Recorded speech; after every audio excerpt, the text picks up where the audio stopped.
Breaking, mixed reaction, mixed verdict reached in Sean Diddy Combs sex trafficking trial.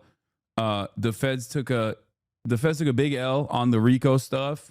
Let's take a look. Are getting the verdict coming in right now. This is coming in real time, and we have count one here. This is the racketeering charge. We have the count here of not guilty on racketeering. This is coming in real time. We have count two also coming in here, not guilty. That is the sex trafficking of Cassie Ventura.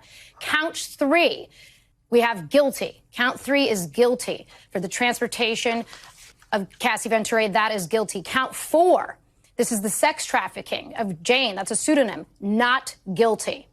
Count five, we have guilty. That is 5 counts. We have a mixed verdict here. Again, count one, as it relates to racketeering, not guilty. Count two, as it relates to sex trafficking, not guilty. Count three. Is this the OJ situation again? No, dude. No, this is not the OJ situation. This is a dramatically different situation than the OJ one. First of all, there is no like prevailing narrative in the environment. There is nothing like, no, this is not, what the no. Guilty, count four, not guilty, count five, guilty. Now, we should bring up here, Misty, all of these counts have a range of different sentences, a range of different evidentiary burdens, a range of different outcomes we could have had here, but it is a mixed verdict, if you will. It's a mixed verdict, but it is a stunning victory for the defense. The Mann Act, these charges, these were the easiest for prosecutors to prove, the lowest hanging fruit, merely required showing that state lines were crossed for the purpose to engage in prostitution. We saw a lot of evidence on these charges, did not have that element, Laura, of force, fraud, or coercion. And this carries the lightest sentence of these charges. It is a maximum of 10 years. And keep in mind, when you're talking about maximums aren't the rule. They are the exception. They're for the most exceptional and severe cases. So now you're talking about a sentence that's potentially in the lower range with time served because he's been behind bars. The fact that these sex trafficking charges, specifically with respect to Cassie Ventura, means that the jury was convinced by the defense, at least with respect to reasonable doubt, that the commercial sex, i.e. the freak-offs, were not connected to some of this violence, that there was not that force, fraud, or coercion element. That is by far, from a penalty perspective, the most serious. It carried a 15-year minimum. So that is a huge distinction. This is the best case scenario, in my view, for the defense. A lot of us opined yesterday that when the jury asked for a readback of Cassie Ventura and Daniel Phillips, one of the escorts' testimony, that read perhaps negatively for the defense. The jury was digging in to see if there was that force, fraud, or coercion. Clearly, it went the other way. And, it's interesting because the prosecutors had told them you don't have to find force, fraud, or, coercion on every single instance that he did this, right? You only have to find one. It doesn't have to be that this happened every time. But for the racketeering, you really did need to find a pattern of behavior. You needed to find a criminal enterprise that he engaged in with other people, right? When people think of racketeering, they think of the mob. They think of running drugs. They think of running guns. Now, I mean, they also think of rappers as well, considering that this is what they tried to do to Young Thug too. Federal prosecutors have used a far more expansive view of racketeering, especially in recent years in SDNY, right? Because they want to bring in all of the worst evidence. They want to stretch back the material decades ago. And so you've talked about how it allows them to tell a full story. Well, it turns out doing that in this case did not fulfill what the prosecutors had hoped, because obviously they have now cleared him. They have acquitted him of that top charge of racketeering. They have acquitted him of the 2 other charges of using force and fraud, despite having that video, right, Misty? We talked about that video being so damning for him, where you see him on tape pulling Cassie Ventura by the hair. You see him stomping on her. The jury heard evidence that he actually paid money to a security guard to bury that video. Paid him. Wait, is this Hun pro Diddy? No. Why the would I be pro Diddy, dude? What the hell? Who the even is pro Diddy? Like, I guess maybe the misogyny tourists, they'll probably reach out and be like, oh yeah. But even then, the fact that he's like bisexual kind of cuts off a big chunk of the people that would be like pro Diddy in general. The only person I know who's pro Diddy is the president, you know? Like the manosphere guys, even before we all found out like the extent of the cruelty, the extent of like the insanity, a lot of people immediately were like launching.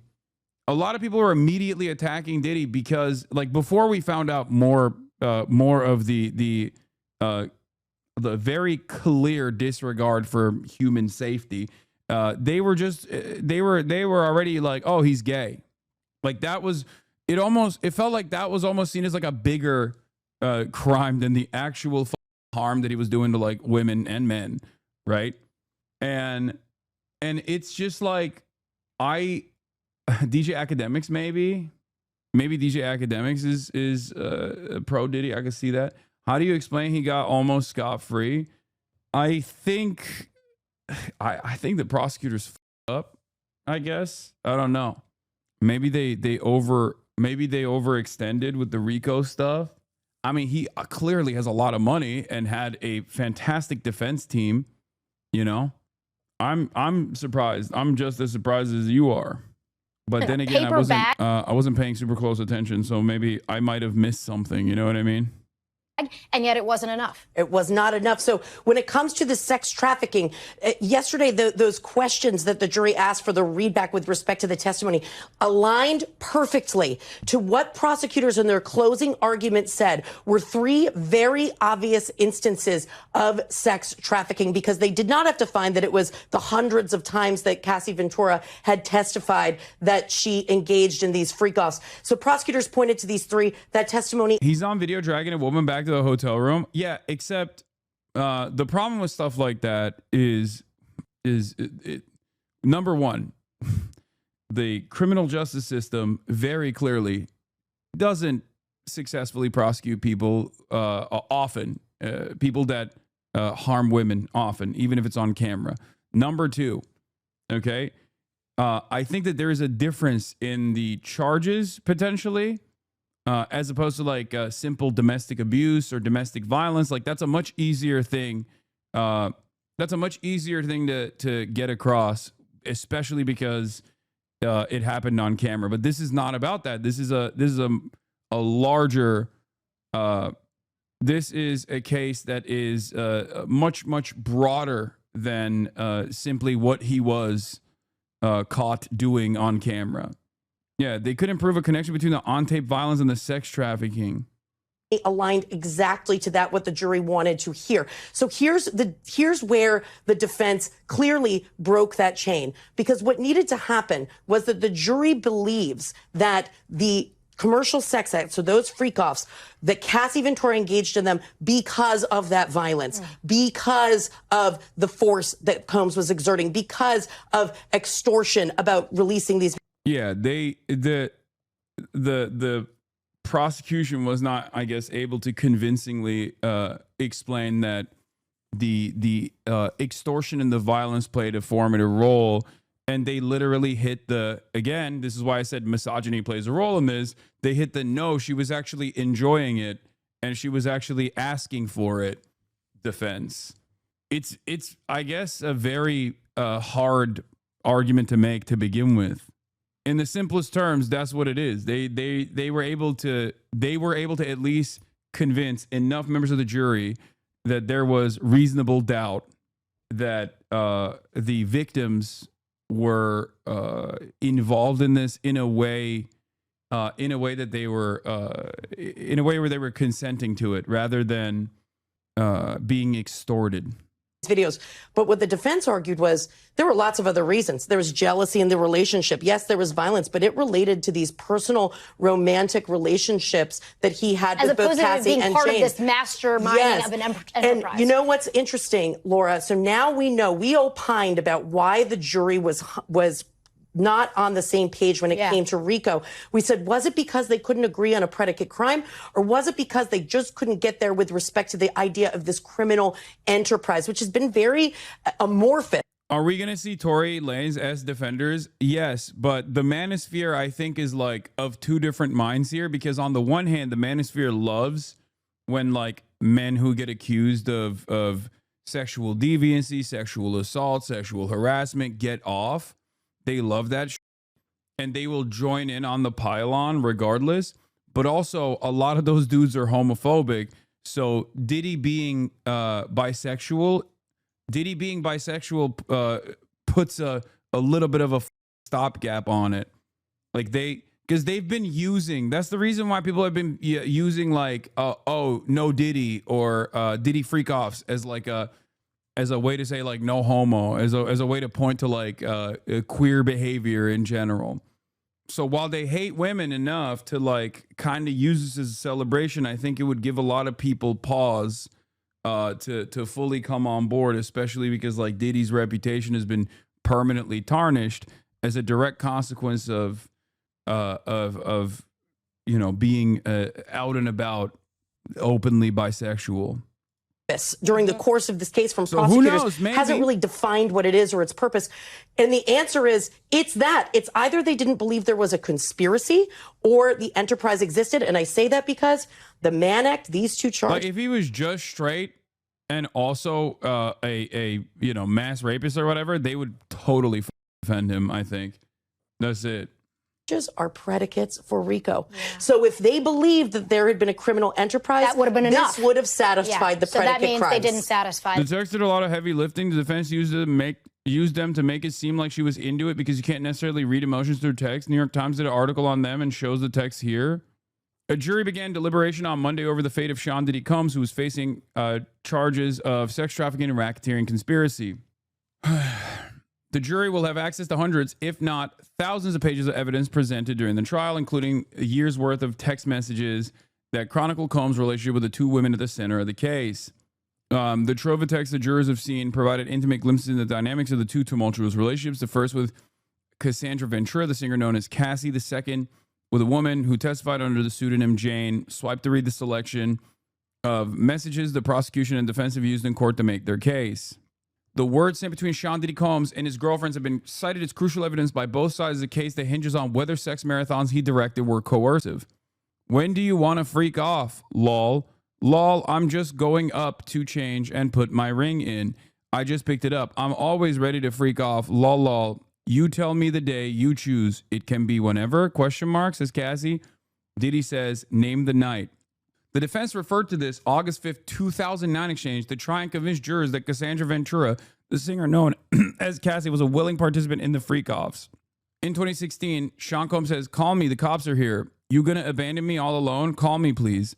Cassie says, I have a premiere Monday for the biggest thing I've ever done in my life. I have a black eye and a fat lip. It was time for me to go. You are sick for thinking it's okay to do what you've done. Please stay far away from me. 2016. Call me, help. I'm about to be arrested, says Diddy. The prosecution pointed to this March 5th, 2016 exchange, which occurred after Ventura was assaulted by Combs in the hallway of a Los Angeles hotel after a freak-off as a part of his effort to manipulate her. The police never arrived at the hotel. Like, he did some demon shit, dude. He really did. He really did do some demon shit. It is kind of wild. It's not just like gross, ew, icky, oh, gay, whatever the people think. Like, he was straightforwardly beating women and making them participate in these like sex parties. Like at some point they might have actually enjoyed the sex party initially. That doesn't change the dynamic. There is no like, oh, you consented once so it's over, you know what I mean? Like, it doesn't work that way. you don't get forever consent, which, good luck explaining that to a jury that is, of course, majority men. I wish we could jog this back to when we first started dating and just getting to know each other. Ever since I opened Pandora's box, I've never been able to close it. One night of fun turned into the entirety of our relationship. And now it's all I'm expected to do and get called for. It's hurting me because I'm so much more than being loved in the dark in hotel rooms, doing things that make me feel disgusted with myself. I'm confusing your lust for me as real love. My heart is really in this and it's breaking. I don't want to play this role in your life anymore. It's dark, sleazy, and makes me feel disgusted with myself. This is September 17th from Jane, the other, the other person that came out. My heart is really in this and it's breaking. I don't want to play this role in your life anymore. It's dark, sleazy. It makes me feel disgusted with myself. I feel it's the only reason you have me around and why you pay me for the house. I don't want to feel obligated to perform these nights with you in fear of losing the roof over my head. I mean, this is literally coercion, right? I don't want to keep feeling like that anymore. I'm crying as I type this. We just need to talk like adults and figure out where we'll go from here. He says, girl, stop. Prosecutors used this September 17, 2023 exchange with a second woman who testified under the pseudonym Jane to show her increasing disinterest in hotel nights. September 24, 2023. I can't even look. It will drive me crazy. Laughed at above message, Jane laughs at. You might blow up, daddy, like a locomotive muy caliente. In its closing argument, the defense pointed to this exchange as evidence that even shortly after an episode the government identified as a time when Jane was sex trafficked, she appeared to describe video footage of a hotel night as exciting. So they made short work. They made light work of the evidence that the prosecutors had laid out by basically hitting the classic, oh no, you don't understand, she was asking for it defense. Straight up. She was the third and was subpoenaed, not voluntary as far as I know. What the defense used to discredit her is that Diddy still pays her rent and paid for her attorneys. Law tip. It's a complicated case to prove from just a logistical perspective. You need really skilled prosecutors who know what they're doing. Tons of evidence means a jury could get bored or confused easily. Typically, federal prosecutors are on top of it. Looks like they dropped the ball here and the defense capitalized. It is a shocking, it is a shocking display, especially considering that federal cases like this are they have a 98% success rating or something. Like federal prosecution's pretty on it. Like it is the one group that is incredibly successful in terms of identifying exactly what they can get out of people, exactly what kind of charges they can bring up so they don't over prosecute and then end up losing. They also are pretty good. Usually they're notoriously very good. So I don't know how the they did that. Not if you're rich. No, even if you're rich. What do you mean? The feds. I'm about to be a criminal defense attorney, and the common notion throughout the criminal defense community is when the feds got you, they really got you. Exactly. Which is why it's like a little surprising. Maybe enshrification, who knows? But even the dynamic of like misogyny being weaponized for the client here by the defense is supposed to be inconsequential considering how much evidence the prosecutors are supposed to present. But yeah, Diddy's defense team was pretty goated from what I understand. And I think it was I think it's also Luigi Mangioni's defense team too. Now, there is no underlying overarching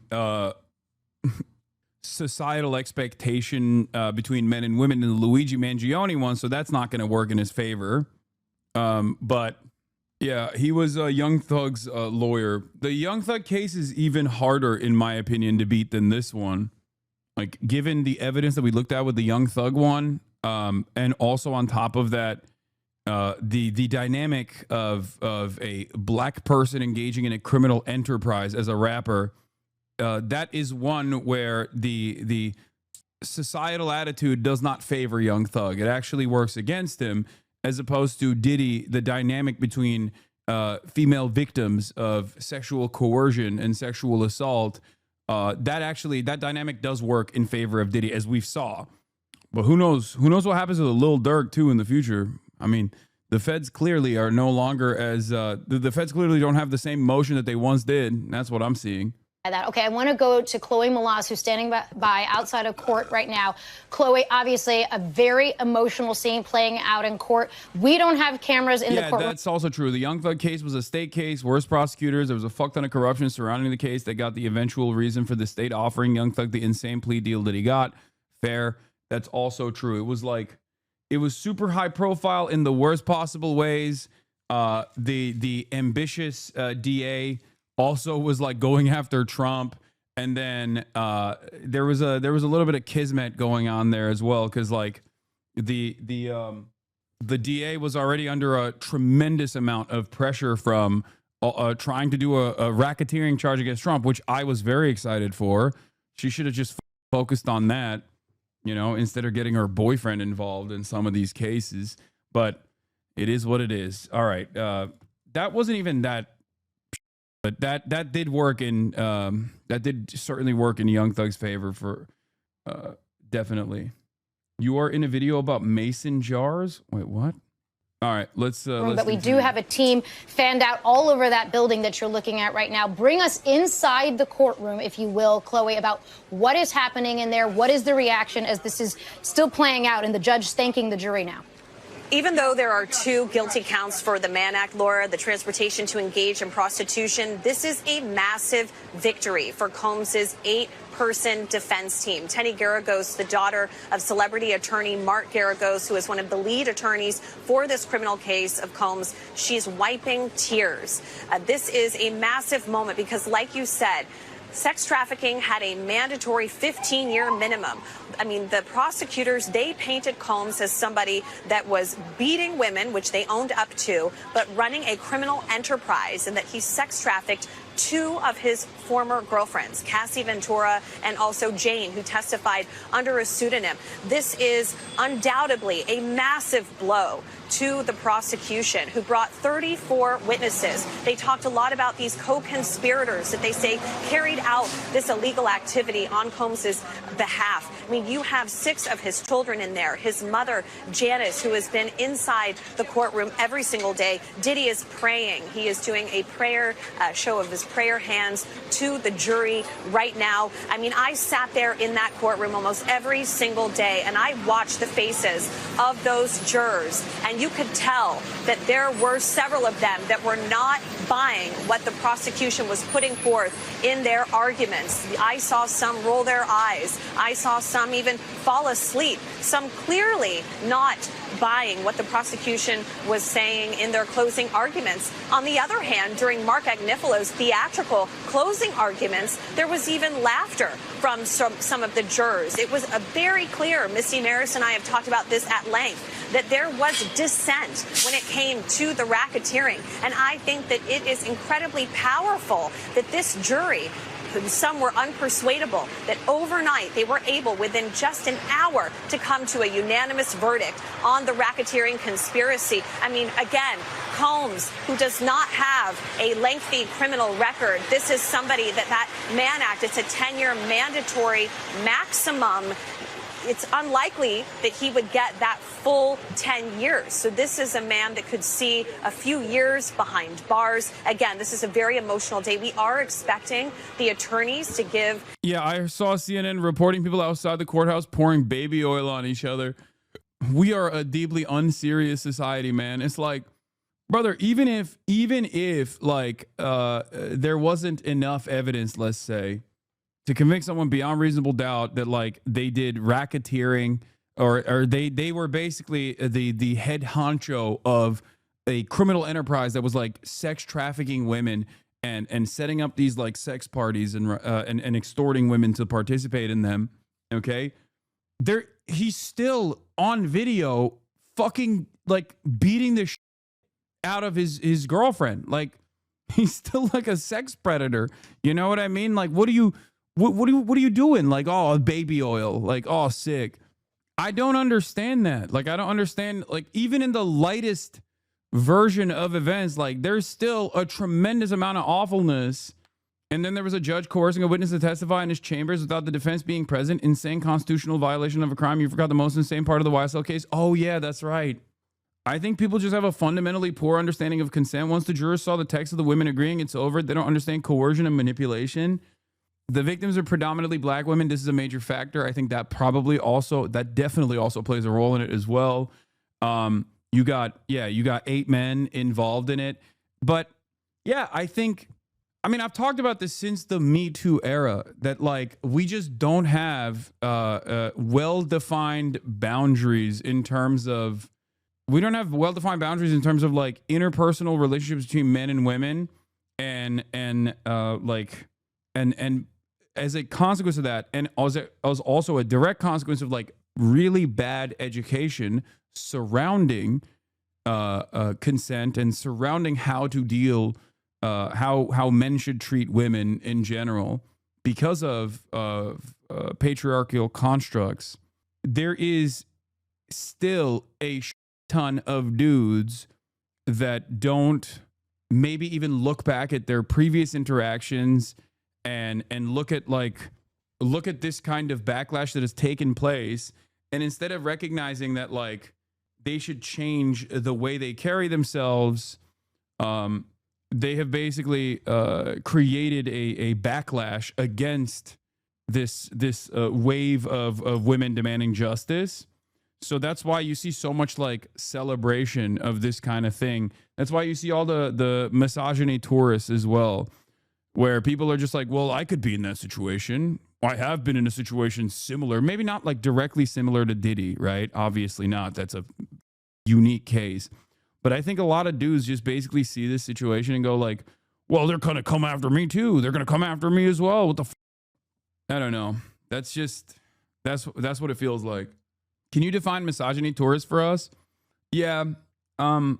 It's something that I noticed in the Tory Lanez case, which was, especially when you look at the details without any sort of bias whatsoever, when you just like look at the details of what took place and what the criminal justice system decided to take on as an issue, given Megan Thee Stallion's like initial lack of interest in like prosecuting Tory Lanez, despite the fact that he literally shot her, like shot in her direction, shot at her, right? People, regardless of people's interest in Tory Lanez directly, because like there were a lot of people who didn't give a fuck about Tory Lanez, but they did care about like a woman that was victimized in the negative direction, right? Like people jumped on board in this case and defended Tory Lanez unconditionally because they were like, oh yeah, no, this guy's innocent. He like shot a woman. Who gives a fuck? Like this is yet again another instance where like a man is in the crosshairs. A man is under attack. Yeah, the individual were not attacked, but their perceived social caste was attacked. Yeah, it wasn't even like Megan Thee Stallion pressing charges against Tory Lanez anyway. It was the state. It was a criminal case. And I feel like this dynamic plays itself out over and over again in so many circumstances where, like, this isn't to say that there is no instance where, like, a man has been falsely maligned. I'm sure it happens. But the overwhelming majority of times is, like, men not being prosecuted for things that they've done that is prosecutable. Or men getting away with doing heinous shit to women. That is, like, it's entirely slanted in one direction. And I think the only reason why a lot of people basically unconditionally support men in every single one of these cases is because they fear that they have found themselves in this tricky space of navigating interpersonal relationships with women, and they think they have also done things similar, and possibly some have done things that are similar, right? Harmed women in this circumstance as well. So this is like, this is what it is.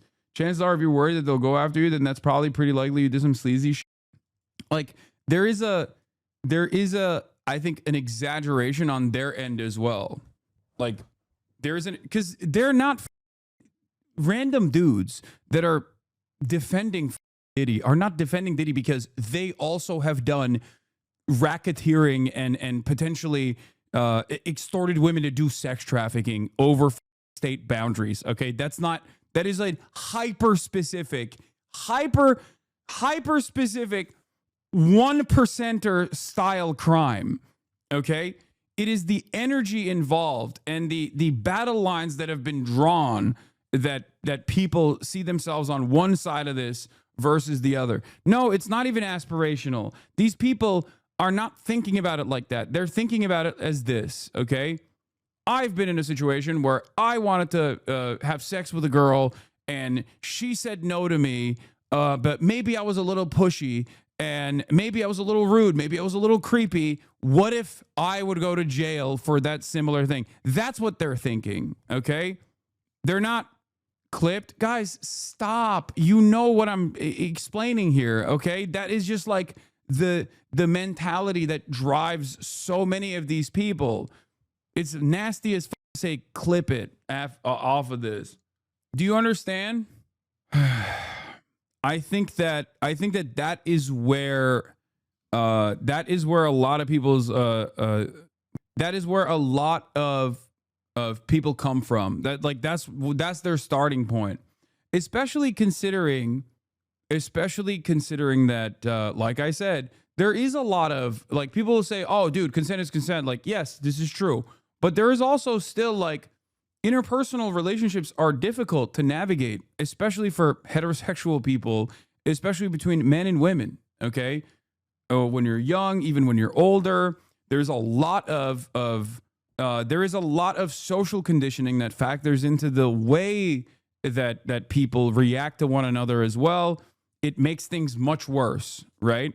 It's already difficult to begin with, but then on top of that, you slam on the societal expectations, the societal dynamic of like how women are supposed to present themselves and how men are supposed to present themselves and how what societal expectations are and what women should and shouldn't do and how women should conceive of bad experiences that they might have gone through. Like how should they reflect on that? All of this stuff factors into the dynamic of silence that revolves around these kinds of issues. Like on the one hand, the societal expectation is that women are supposed to be quiet in these situations, right? Like they're supposed to be the ones. Societal expectation is that women are supposed to be the ones that are not making the first step, right? They're the ones who are supposed to be receiving the flirtatious advances, and then women are also supposed to. Women are taught to be reserved and not actually explain their demands clearly in a definitive way. Because if you do that, then you're seen as a bitch, right? And this is a part of every facet of existence where women in the workplace also run into similar issues as well, right? So then on top of that, like men are also taught to chase and be pushy, and all of that factors into it. And then like there is the expectation that like women are supposed to maintain some kind of like chastity, right? So even if they have a sexual desire, they're taught not to express that sexual desire in a forward fashion, because then there's the slut shaming dynamic beyond it. So then at that point, even if someone were to consent or were to be invested in pursuing a relationship further, they're not clearly defining that they want that, and in which case that's the male on that on the other side of that is like the pursuer, and they're thinking, oh, she's just saying maybe she's being more reserved because she's worried, right? She's worried about how this looks. So then, she's just playing hard to get. Like all of this stuff exists already as a direct consequence of the well-established gender dynamics that play a formative role in every aspect of society. So then when you slam all of that together, this is the outcome. And I'm not talking about Diddy being victim to societal expectations. I'm saying why he was able to get away with doing heinous and why some men see themselves in a similar vein and will literally go out to bat and will defend these heinous perverts. Okay. And for younger boys, it's just a joke for them. It really bothers me how the takeaway from this case is that he's bad and gross because he's bisexual, not a sex trafficker. Gen Alpha and young Gen Z literally say no Diddy instead of no homo. I know. That's why I said like it's a unique predicament, because like on the one hand, I don't think anyone's gonna be like pro Diddy. Also, thank you for the 100 gifted subs, open presents. But not because of the gender wars issue, because the gender wars issue demands that young men defend. The gender wars dynamic demands that young men unconditionally defend and vociferously defend Diddy. But the fact that he's also the fact that he's gay causes people to not do that unconditionally and vociferously, if that makes sense. At press conference, the prosecutors have said that they will be giving a written statement. They will not be speaking today. We also know that the fawning can also appear as compliance to prevent harm. For example, if an individual knows their attacker will harm them physically if they fight back, they may comply in order to protect themselves. This does not mean that they consented to abuse or assault. It just means that they were trying to prevent the situation from escalating. Yeah. family plans to address, his children, they plan to address the public. And we do think that there could be a statement from Combs himself later today. But in a very emotional scene in the courtroom. And I just want to remind everyone that over the last 7 weeks, although there were 34 witnesses that took the stand, Combs' team not calling a single witness and resting their case in just 30 minutes. I want to describe the scene behind me now. You have what I like to call citizen journalists. These are live bloggers, Instagrammers, TikTokers, filming every single day, live streaming what's happening here. There is a massive crowd gathering. There's about 100 people here right now. Some people are wearing free puffy shirts. You've seen that over the last several weeks. And again, Laura, a stunning victory, if you can call it that. But it is, considering that he was facing up to life in prison for Combs and his legal team this morning. Yeah, no question. The federal prosecutors are going to be massively disappointed with this verdict, even with those 2 guilty counts, Chloe. We thank you for watching, and remember, stay up. What are we looking at now with regard to years? Of course, we should point out there will be an appeal. He's got plenty of money to do that. But let's take it from where it stands right now. I think I saw recently is a cop explaining how he has to teach coercion to young men, using them getting mugged as an example. Like, you have your wallet because he threatened to stab you. It was still against your will. And that's the only way he can get them to understand coercion sexually. It's actually kind of good. That's a decent way to explain that dynamic. You might even, in an effort to not, whether because you're a victim of shock and trauma in that moment, you might even try to like make jokes with the person who is pursuing you, right? Yeah, you might even try to like have a normal back and forth conversation. So to the onlooker, if that was like documented, they could just as easily say, well, you gave your wallet to this guy. You gave your wallet to this guy and you joked around with him. Okay, but what you don't see is that he had a gun, you know? Yeah, you might even try and use humor to de-escalate the situation. That doesn't mean that there isn't coercion in that circumstance. There's certainly coercion in that circumstance. Consent was explored by the psychological expert that the prosecution called. Defense picked apart her credibility by showing that she only testifies for the state and is highly paid. An effective cross can heavily discredit a witness like this, especially if the witness is saying stuff about consent the jury doesn't already know, like we do. Juries are normies. Exactly. And you gotta factor in the demographic profile of the jury as well. Jury selection is a massive part of this. Obviously, that's like legal teams usually have an entire legal teams have a specific group of people dedicated to doing the perfect jury selection. And I think that this is one that heavily favored, as far as I understand, the jury, as its demographic profile, the jury heavily was slanted in the direction of defense, male majority. I think in this circumstance, like even women have the capacity to exhibit misogynistic tendencies, misogynistic opinions, as we've talked about before, because that's how patriarchy works. There are plenty of women. As we saw with like the Cuomo stuff, there are plenty of women who like automatically assume that like guys do this kind of thing. It's normal, right? Not like the oil and the extortion and the sex trafficking, but like, you know, this is a rich, famous guy. This is a rich, famous guy who's paying unimaginable amounts of money to all of these women. They should be grateful. Like, you know what I mean? Like that could be the attitude of an even older lady, for example. And then that certainly is the attitude of a lot of the men in the jury. It's way, way, way more likely that the men in the jury are going to feel that way. Okay. They also brought up how much expensive stuff Diddy bought for them to say, oh, but he was giving them so much money. Exactly.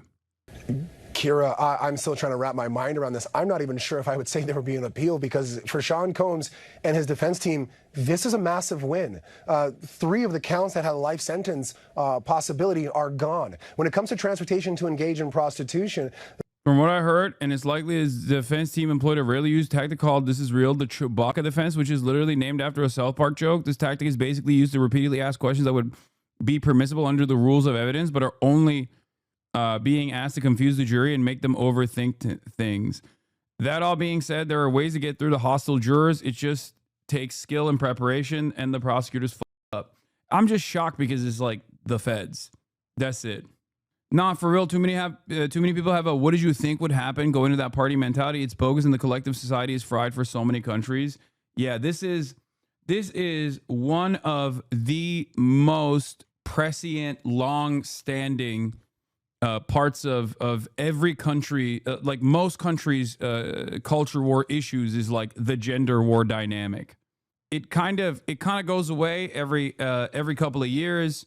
And because the state is woefully inept at prosecuting these kinds of things, then there is like a decentralized effort to take matters into their own hands, like out of an understandable, genuine desire for justice. Women will sometimes take matters in their own hands. That's how the Me Too movement happened. And when that takes place, there's also like a pendulum swinging in the opposite direction as well. There's also opportunists like the Time's Up movement, people that literally work with Andrew Cuomo that like basically tried to use this real genuine concern as a means of like career advancement.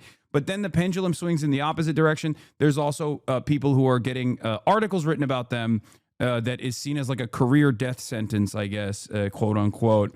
And then that is, and it's not over like any sort of serious violation, but instead is treated with the same severity. And then the cultural pendulum swings in the opposite direction. And then you have the Amber Heard, Johnny Depp stuff. And now we're officially in the post Me Too era, where the pendulum is officially swung in the opposite direction and people are getting incredibly vicious, like with the Andrew Tates of the world, with the Manosphere. People are getting incredibly vicious for perceived slights and are actively defending men across the board. Unconditionally, without even like looking into it, without even addressing any of it. And it's like it's swung back into the previous standard that was in place already before the Me Too movement. Do you know what I mean?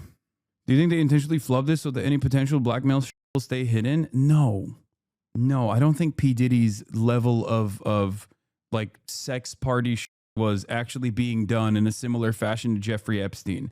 So no, I don't think that. Like, I don't think P. Diddy or Andrew Tate are like Jeffrey Epstein style sex traffickers. I don't think that they're playing the same role. Like, I don't think that that's what's going on. It was, mate. Okay. Like, it's similar as far as like crimes being committed. It's not similar as far as like what the goals were here. Okay, you can't compare. Jeffrey Epstein is like truly a unique figure as an asset for intelligence, for numerous intelligence communities, especially Mossad and the CIA. That I believe that Jeffrey Epstein was a sexual blackmail operation and a fixer of sorts as well. But a person that was like the glue for a lot of the societal elites down to like royalty. Okay. That is an entirely different standard that I don't even know if we'll ever find another version of that. No reason to think Diddy wasn't the same for Hollywood. No, I think there is what? I feel like you have a little sampling bias. Your job is mostly looking at reactionaries doing things like essay or worse apologists. Maybe I'm wrong, but I think normie discourse ain't tainted to that degree. No, I think normies have a really slanted opinion on this kind of stuff where they're just like, I don't really get it. Yeah, a rich guy was doing sex parties. It's weird. It's gross. But like these women were probably asking for it is probably the most common normie attitude on this stuff. Like most normies when you look at it are grossed out more so by Diddy doing these freak offs, but also not only doing freak offs, but also like doing them in a way where, I mean, he was doing gay shit too. Cassie is opposing Sean Diddy Combs' release from federal custody. Miss Ventura believes that Mr. Combs is likely to pose a danger to the victims who testified in the case, including herself, as well as to the community. the minimum is nothing. There's a theoretical possibility that he walks out on probation. Now, do I think that's going to happen? No, but the max is 10 years. Even if you were to take both sentences, and he's not going to get 10 years, they're going to look at his criminal history, mitigating circumstances, aggravating circumstances, and I would assume that he gets somewhere in the middle ground, maybe like 3 to 5 years, 3 to 6 years, possible through that sentencing range for each count.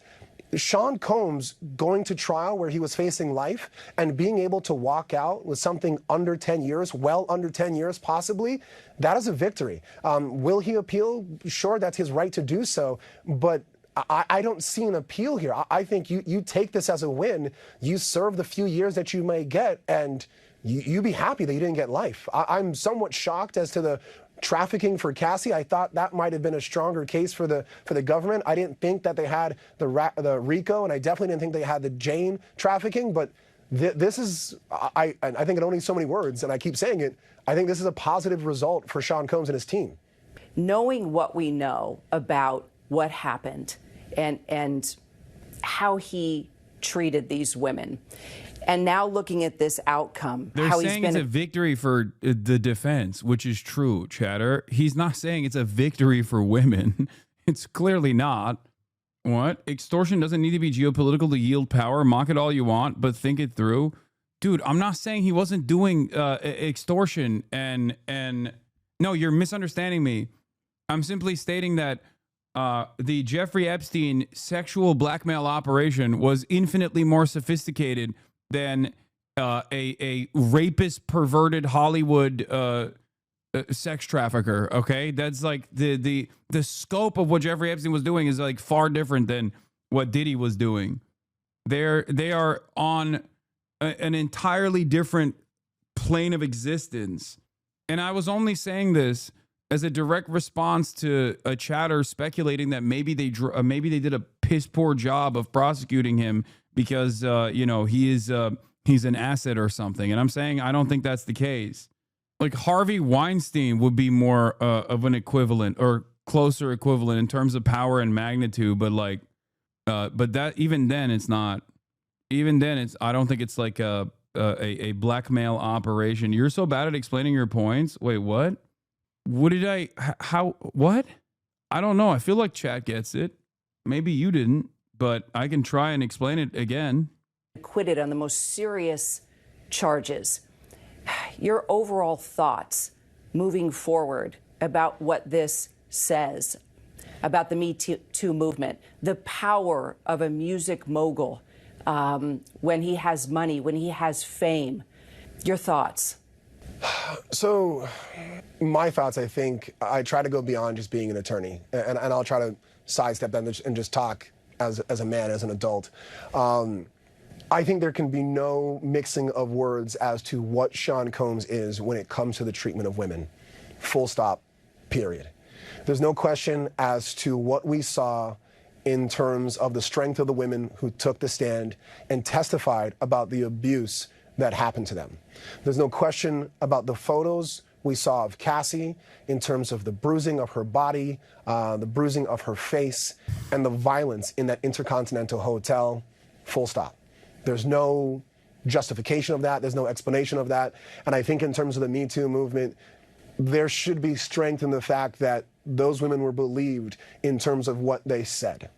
Putting my attorney cap hat back on for a moment, I think the difficulty of this and what may be perceived, and I hope it's a perception and not a reality, of the Me Too movement taking a step back based on this verdict, I think it comes from the overreaching of the government in this case, of trying to fit the allegations of this case into a RICO conspiracy, made it that much less palatable for the jury to take what they were saying to be true. And I think that might have also affected, in some way, shape, or form, the trafficking as well. I'll be honest, I'm somewhat shocked that they did not find Sean Combs guilty of trafficking Cassie because of the violence there. But I think that they made a mistake of not understanding the difference between a brutal domestic violence relationship in which Sean Combs participated in and was in many regards an aggressor of, if not the absolute aggressor of, and trafficking.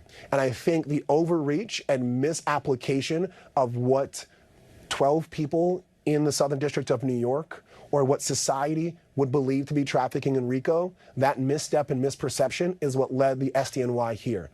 The SDNY has phenomenal prosecutors, has a phenomenal office, and their record speaks for itself. But I think in this case, they overestimated the strength of their case, and this is what happens when a jury speaks. A rapper filmed and photographed in the public eye for decades, now for the past few weeks only seen through the eyes of a courtroom artist.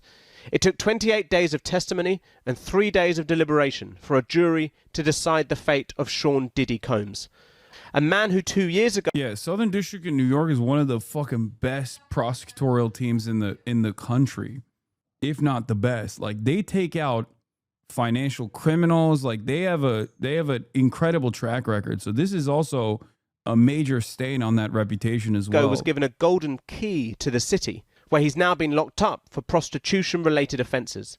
But he was cleared of the most serious charges. Like a free black man American. That decision was seen as a victory by Combs' supporters outside the courtroom. Forgive us our trespasses, as we forgive those who trespass against us. Dude, what the bro? Yo, when I see stuff like this, I just want to defend him.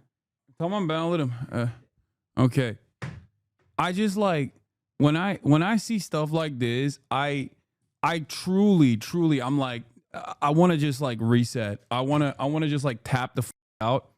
I don't want to be a part of society anymore. Like, I want to live like a goddamn hermit. I don't know if I'm the only one who feels this way, but when I see like behaving like this and not feeling a sense of shame, and also on top of that, feeling a sense of justice and purpose in their completely distorted view of the world. Like, we have let the crackheads become the main figures of society. And every day it gets worse. Every day. Every day. I don't get it. I don't understand it. Like, it makes me feel like I don't know if I want to be a part of this this journey any longer. It almost causes me to feel this like deep sense of nihilism that wants me to just like pull in and protect my immediate friends and family members and just like move out of this space and stop participating in this shit. Obviously, I don't lean into this tendency. It's a inherently reactionary one as well. It's like what conservatism is all about.